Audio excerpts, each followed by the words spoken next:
Assalamualaikum warahmatullahi wabarakatuh. Perkenalkan, nama saya Rosari Apriani. Saya mahasiswa profesi nurse Institut Kesehatan dan Teknologi Muhammadiyah Palembang. Baiklah, di sini saya akan menjelaskan asuhan keperawatan pada anak M dengan diagnosa meningitis. Format pengkajian anak, nama anak. Pengkajian dilakukan tanggal 20 jam 10, identitas inisial nama anak M, tempat tanggal lahir Lahat 3 Mei 2005, usia 15 tahun, nama ayah atau ibu Tuande Nyonya R, pekerjaan ayah dan ibu PNS atau IRT. Riwayat keperawatan, keluhan utama saat masuk rumah sakit, seorang anak perempuan berusia 15 tahun datang ke IGD dan keluhan batuk dan sesak dan tidak mau makan.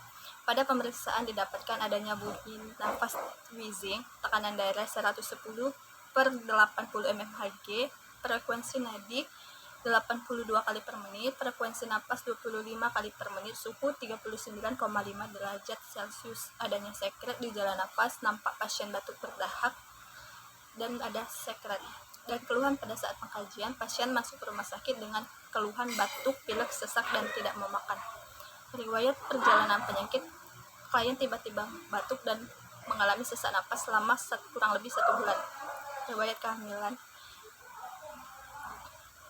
prenatal, ibu memeriksakan kehamilannya dan imunisasinya lengkap. Internatal, dahulu ibu melahirkan anak M, lama persalinan 15 jam. Riwayat masa lampau, pasien tidak pernah mengalami penyakit seperti itu sebelumnya. Riwayat keluarga, pasien merupakan anak kedua dari 2 bersaudara. Keadaan saat ini, pasien mengeluh batuk, pilek dan masih tidak mau makan. Pada pemeriksaan didapatkan adanya bunyi napas wheezing. Pengkajian fisik domain 12. Yang pertama itu promosi kesehatan, kesadaran dan manajemen kesehatan. Pasien dan keluarga mengatakan tidak mengetahui apa penyebab penyakit dan apa yang diderita pasien, dan pasien mengatakan takut akan penyakitnya. Masalah keperawatan, ansietas.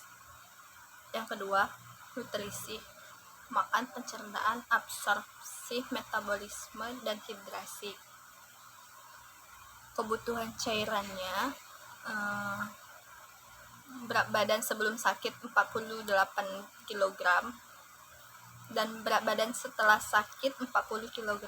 Makanan yang disukainya salad buah, selera makannya menurun, alat makan yang digunakannya garpu dan sendok, pola makannya 3 kali 1 hari, porsi yang dihabiskan 1/4 porsi, pola minum 5 gelas per hari. Masalah keperawatan, ketidakseimbangan nutrisi, kurang dari kebutuhan tubuh.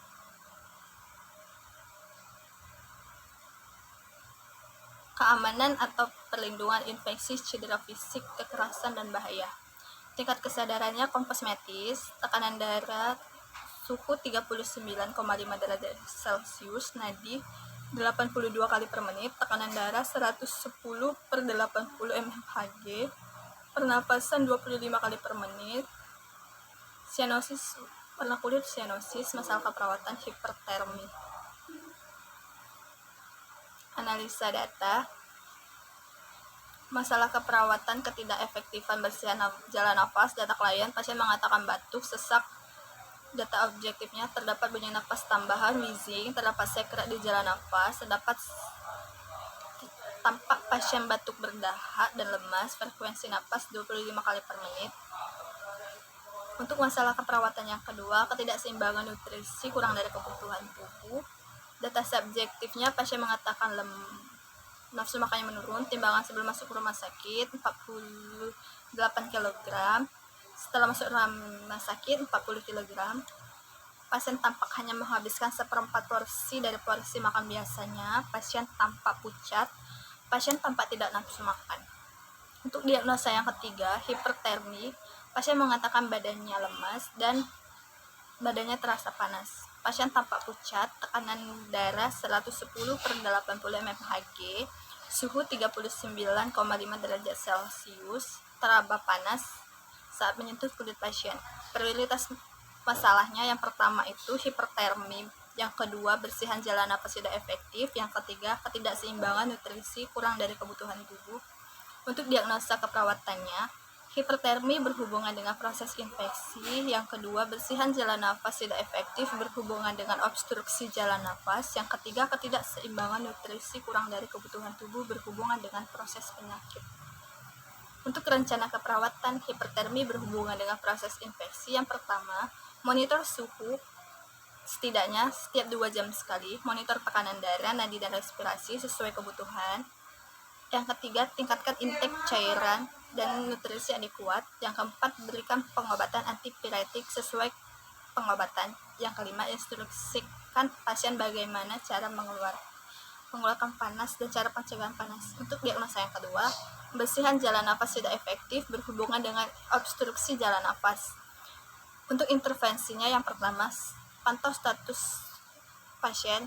Yang kedua, pertahankan oksigen 2 liter per menit. Yang ketiga, tempatkan posisi yang nyaman atau semi-fowler. Yang keempat, anjurkan klien untuk minum air hangat. Yang kelima, latih klien untuk batuk efektif. Yang keenam, anjurkan tarik nafas dalam melalui hidung selama 4 detik. Untuk diagnosa yang ketiga, ketidakseimbangan nutrisi kurang dari kebutuhan tubuh berhubungan dengan proses penyakit. Yang pertama, monitor berat badan harian pasien. Yang kedua, monitor status hidrasi, misalnya frekuensi nadi, kekuatan nadi. Yang ketiga, monitor adanya mual dan muntah. Yang empat, monitor diet asupan kalori. Yang keenam, berikan cairan intravena bila perlu.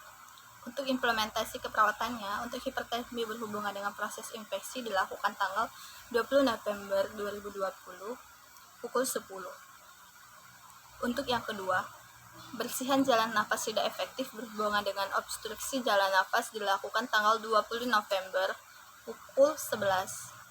Untuk diagnosa yang ketiga, ketidakseimbangan nutrisi kurang dari kebutuhan tubuh berhubungan dengan proses penyakit dilakukan pukul 12 tanggal 20 November 2020. Untuk evaluasinya dilakukan tanggal 23 November 2020 jam 1. Yaitu, untuk data subjektifnya, pasien mengatakan badannya sudah tidak lemas lagi dan tidak merasakan panas lagi. Data objektifnya, pasien sudah tidak tampak pucat lagi, tekanan darahnya 120/70 mmHg, suhu tubuhnya 37,5 derajat Celcius, RR-nya 20 kali per menit, nadinya 80 kali per menit, dan sudah tidak teraba panas lagi. Masalah keperawatannya teratasi dan intervensinya dilanjutkan. Baiklah, itu saja yang dapat saya jelaskan. Saya akhiri, wabillahi taufiq wal hidayah. Wassalamualaikum warahmatullahi wabarakatuh.